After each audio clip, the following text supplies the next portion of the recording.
Bonsoir, bonsoir, bonsoir. Bienvenue sur ma chaîne. On va essayer de débriefer rapidement ce qui s'est passé ce soir, courant de la soirée de la Ligue des Champions avec les deux matchs que nous avons ce soir, Villarreal et la Juve. Donc, d'une part, d'autre part, nous avons Chelsea qui accueille Lille, les champions de France en titre. Pouvons déjà commencer avec le match nul 1 but partout entre Villarreal et Juve. La Juve qui avait très tôt ouvert le score par le biais de Vlahovic. Je pense que la Juve a fait un match assez solide. Maintenant que le but à l'extérieur ne compte plus, mais ils auront toujours l'avantage de jouer le match retour à domicile. Donc ça donne toujours cet avantage-là. Villarreal a su réagir en seconde période pour être égalisé par le biais de Daniel Parejo. Un but partout. En coup, le match était vraiment équilibré au vu de ses stats.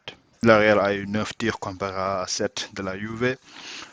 3 tirs cadrés pour Villarreal, 2 cadrés pour la Juve. Donc, comme vous pouvez le voir, ce fut un match assez équilibré. Donc, je pense que le match nul est assez mérité pour les deux équipes.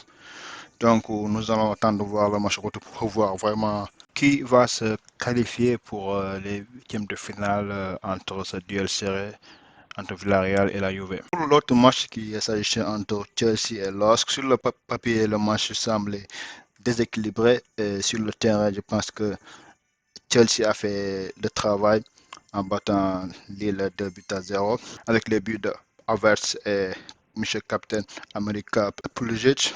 Ce match a été pas mal du tout. Et aussi le match très solide de notre gardien Edouard Mendy. Je pense que l'homme du match de ma part, ce sera N'Golo Kanté qui a fait un match vraiment top, un match solide, un patron au milieu de terrain qui a cassé les lignes par sa course à plusieurs reprises, percé la défense lilloise à plusieurs reprises aussi. Vraiment, N'Golo Kanté type patron, comme on dirait quoi. En termes de stats, je pense qu'en deuxième période, il a essayé de pousser pour au moins marquer un but. Raison pour laquelle ils ont tiré beaucoup au but, mais ils ont peu cadré avec simplement 2 tirs cadrés. Ce qui fait qu'au but de ce match, les Chelsea, qui était favori avant cette rencontre, a vraiment pris une option pour la qualification après avoir gagné son match à 2 buts à 0. Je ne pense pas que au match retour, vu comment Chelsea est fort défensivement, que Lille puisse s'en sortir.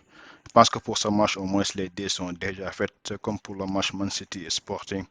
Là, au moins, on peut dire que Chelsea et City ont pratiquement 95% d'aller en huitième de finale. Je pense que c'est ça pour ce soir. Pour demain, il y aura deux matchs de Ligue des Champions avec Atlético Madrid against Manchester United, Fernandez, Cristiano. Donc ça va être un match intéressant. Ça va être un match intéressant à regarder. Que Cristiano face à l'Atlético, c'est toujours des matchs intéressants. L'autre match qui est moins bling bling, mais je pense que ce sera un match intéressant à regarder aussi entre le Benfica et l'Ajax. Benfica qui avait éliminé le Barça et l'Ajax du meilleur buteur actuel de la Ligue des Champions avec à l'heure l'ivoirien. Donc ces deux matchs-là, on va aller débriefer demain aussi, pas de souci comme d'habitude. Et vraiment, ce sera top quoi.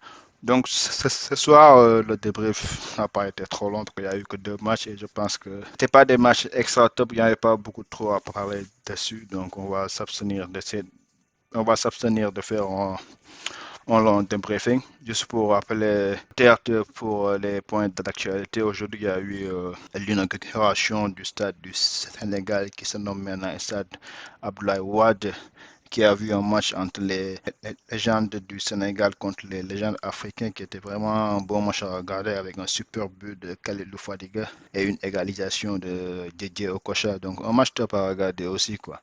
J'espère que tout comme moi vous avez apprécié et regardé cette inauguration. Donc sur ce on se donne rendez-vous à demain et peace and love.